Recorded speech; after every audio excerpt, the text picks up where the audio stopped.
and welcome back to another great episode of Raihana's Cuisines. Today we're going to be making a pound cake, and it's an amazing pound cake. In fact, this is my third time I'll be making it. And so we're going to, as we go through the ingredients, I'll be telling you what we'll be doing different to it. This time, Sumaya is recording the video. This is her first time doing it.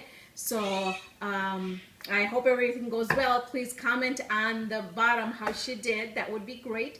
So here we go. Let's start with the ingredients. First, I preheated my oven to 375 degrees.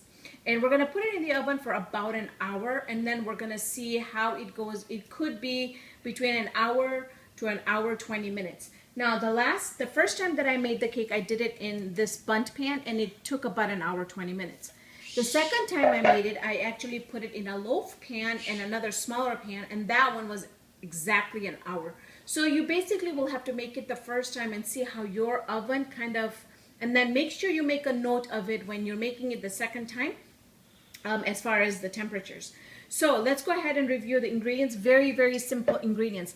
I've got 3 sticks of butter, which is 1.5 sticks of butter, and I've got 8 ounces of cream cheese. I've got 2.5 cups of sugar. I've got 6 eggs, which are room temperature.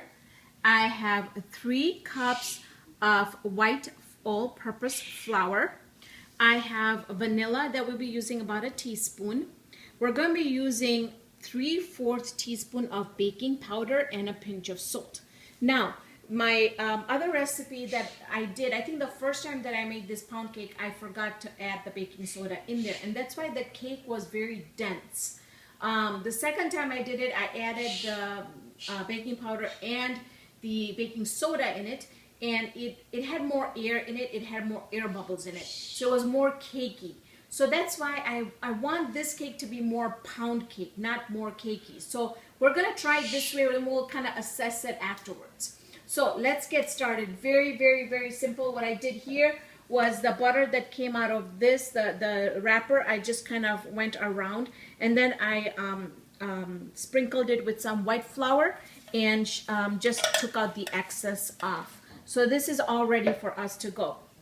So in our baking mixer here, we're going to start adding the room temperature unsalted butter and the cream cheese. And we're going to beat this for about 3 minutes so it's nice and creamy. Now, I was going to say something and I forgot. So 3 sticks of butter is 1.5 cups of butter. It has to be unsalted and everything has to be room temperature. So let's get started. I'm just going to go ahead, start beating this for about 3 minutes until it's nice and creamy.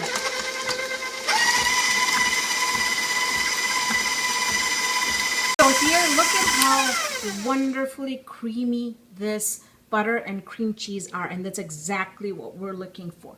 Next, what we're going to do is we're going to go ahead and start adding our sugar in here. I'm going to turn it on, and you want to mix this for 5 minutes until it's really nice, thick, and creamy. And in between, go ahead and clean up your bowl with a spatula and make sure that all the ingredients are really well blended. So again, we're going to put this turned on, start adding our sugar in here.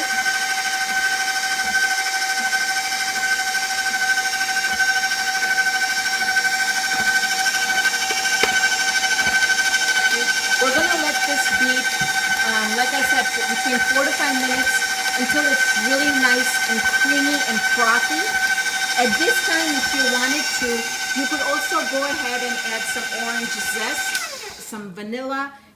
Vanilla we're going to do in the end, but some orange zest and a little bit of orange juice if you wanted to. So I'm going to go ahead, finish whipping this up. I'm going to see you back here in about 5 minutes. Look at how beautiful this has become. I mean, it's so nice and fluffy and creamy. So again, I'm going to go ahead, turn my mixer on, and now what we're going to do is we're just going to start adding the eggs whoops, I was supposed to add that one by one, but 2 went in at the same time. So that's okay. We're just going to let that mix really well before we add the other eggs. And don't forget to make sure that you stop the mixer. You're gonna take your spatula and just take your spatula and then take everything off from the side and keep on doing that every once in a while. So you just want to make sure that all the ingredients are mixed in really well. Okay. Okay, it's going to turn it back on. Add one more egg in there.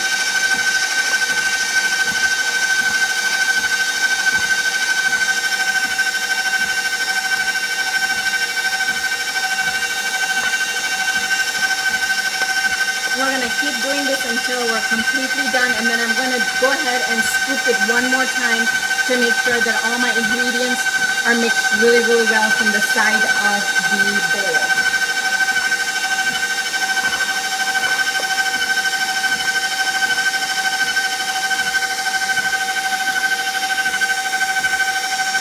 Okay. So while that's getting all mixed up, what I'm going to do here is I'm going to take our flour. I'm going to go ahead and add the pinch of salt in here and our baking powder.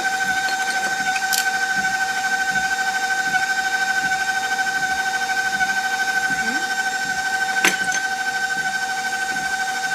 So go ahead and mix this really well. Okay.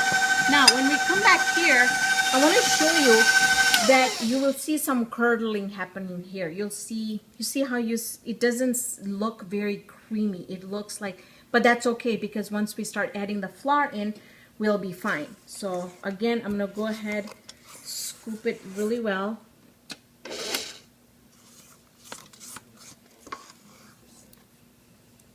Okay.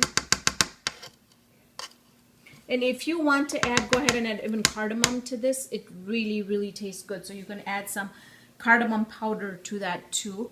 Now again, we're gonna turn it on. I'm gonna go ahead and add my 1 teaspoon of vanilla in here. And then what we're gonna do is we're gonna go ahead and start adding our flour in little by little until the whole thing is mixed in really well.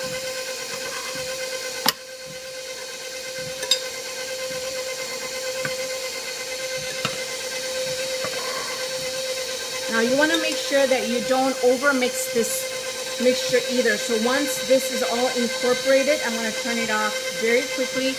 Do one more sweep with the spatula, making sure that all the ingredients are really well combined.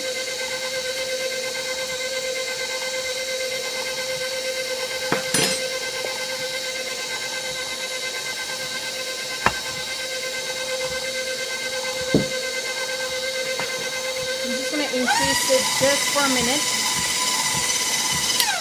Go back, scoop it up once more.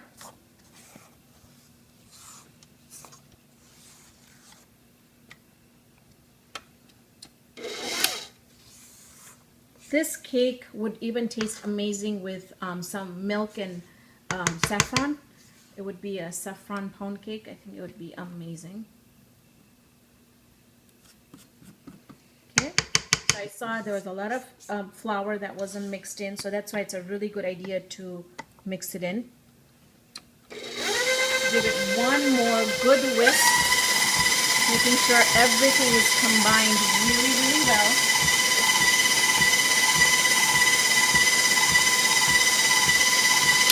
And that's it. We don't need to mix it anymore. Take that down. Okay.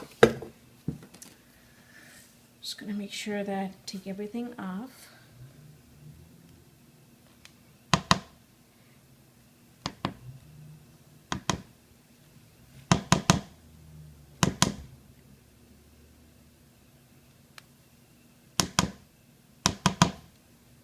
Okay, just try and get as much as you can out from the. Go ahead and put this in our pan.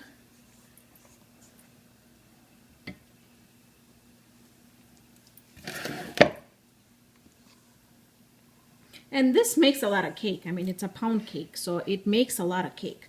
So you need a good sized bundt pan. And if you're gonna do just the regular loaf pan, you're probably gonna need 2 of the loaf pans.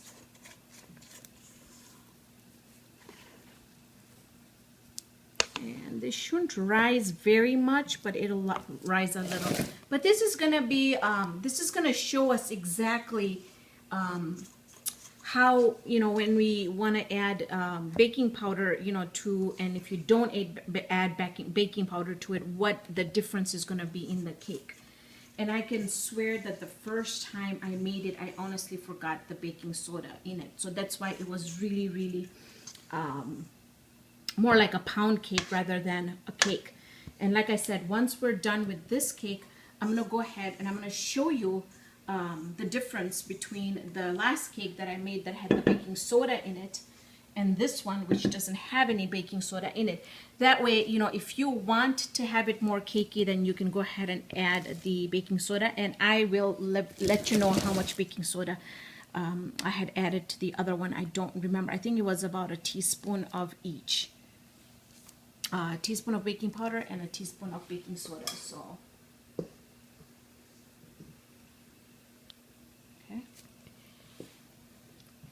and go ahead and try the batter, because I'm telling you, just the batter itself will let you know, if you have enough sugar in there, if it's going to have enough sugar in there or not. So, and I love eating batter just like that. So I think it brings out the kid in me, but really, really good. So this will really tell you, I think the 2.5 cups of sugar was just perfect, but if you want it sweeter, you know, before you, of course, you put it in a pan, give it a taste test. So good. So goes in the oven for an hour. I'm going to see you back here after an hour to see if our cake is done or not. Done. Took about an hour and 10 minutes, and I'm telling you, I wish we had smell-o-vision, because the whole house smells incredible. I mean, just the smell of the scent of homemade cake. Oh my gosh, I can just imagine if I had put orange zest in here, what that would have done. And look at this. Look at how beautiful this cake turned out. And I'm going to leave it like this for the next 5 to 10 minutes. I'm going to let this cool a little bit in here so I can handle it. Then I'm going to go ahead and I'm going to put it on a wire rack so it cools down completely for the next 30 to 35 minutes. And then I'm going to go ahead and put it on my stand and cut it. When we come back, I'm going to show you the difference between this cake, which does not have any baking soda in it, compared to this cake, which I made, and only this much is left from the whole thing that we made yesterday. So yeah, it is delicious, delicious. So yeah, we're going to come back in about 45 minutes, and then I'm going to show you what this cake looks like. So we're back here. Our cake is completely cooled, and by adding the butter and the flour, the cake came out really easily from the pan. It looks amazing. So now I'm just waiting. I just wanted to wait and see if we can cut it together, because I want to see the consistency of this pound cake compared to this cake over here, which let me go ahead and slice it first.